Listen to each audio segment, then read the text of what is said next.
The machine that runs every light on Earth has no single off switch. It's a system so large and so interwoven that the engineers who built it never planned for one version to exist. It evolved in pieces across 140 years, until a global web emerged that nobody designed as a whole. If all of it vanished tonight, here's how long it would actually take to get it back. Start with fire. Before you can run a wire to anything, you need a source of power. And the fastest path to large-scale electricity that humanity ever found runs straight through steam. Heat water until it boils, channel that steam to spin a turbine, connect the turbine to a generator, and you have electricity.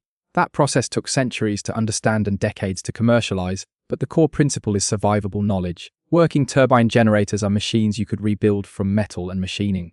Edison's Pearl Street Station came online on September 4, 1882 with 6 dynamos lighting 400 lamps for 82 customers in Lower Manhattan. 1 square mile of coverage, 110 volts of direct current, underground wires no thicker than a human thumb.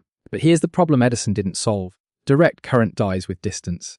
Push it more than a mile and the voltage drops so fast you'd need a power plant on every city block. What we actually built our world on is alternating current, the technology Nikola Tesla and George Westinghouse staked their careers on in the 1880s and 90s. Alternating current can be stepped up to extremely high voltages for long-distance transmission, and then stepped back down at the destination. That single insight is why we can generate power 1,000 miles from where it's used, but none of it moves without wire. Copper, specifically, an enormous amount of it. World transmission lines today cover roughly 7 million circuit kilometers of high-voltage lines, and that's before you add hundreds of millions of kilometers of lower-voltage distribution wire running to every street, building, and outlet on the planet. To get copper, you need a mine. Building a new copper mine from scratch takes an average of nearly 18 years, from initial discovery through permitting construction and first production, and that's before refining, before smelting, before a single kilometer of wire gets drawn or strung. Even one large generating plant requires thousands of kilometers of copper wiring inside its own coils and windings before it can export a single watt. Copper is the circulatory system of the grid, and you don't grow it in a season, so you have generation figured out in a few years. Problem is, copper takes nearly 2 decades to arrive. What happens in between? Scale down first. Build local. Small steam plants, localized distribution, isolated microgrids feeding individual towns. This is exactly what the 1890s looked like. A patchwork of 1,000 separate systems that didn't talk to each other. Just like in 1882, someone has to decide who gets power first, the factory, the hospital, or the farms. And this is where the rebuild gets brutal in ways most people don't anticipate. Generating power and moving power are 2 separate engineering problems, but getting electricity from the substation to the house is a third problem entirely.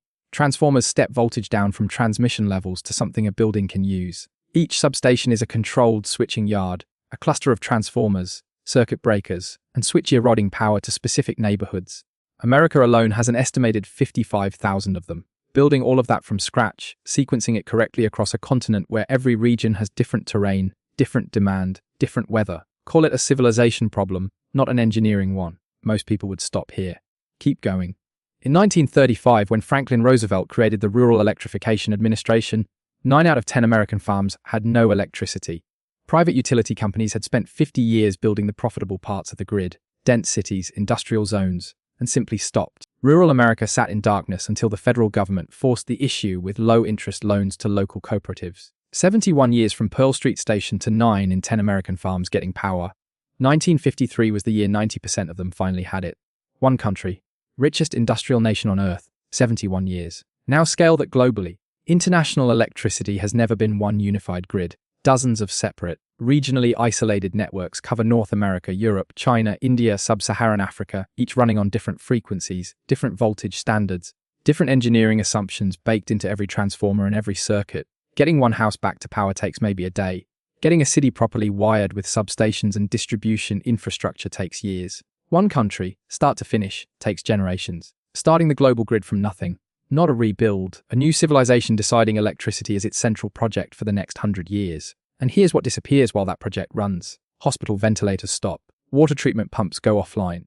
Data centers go dark. Cell towers fall silent. Without the grid, the internet doesn't just slow, it stops. Cold.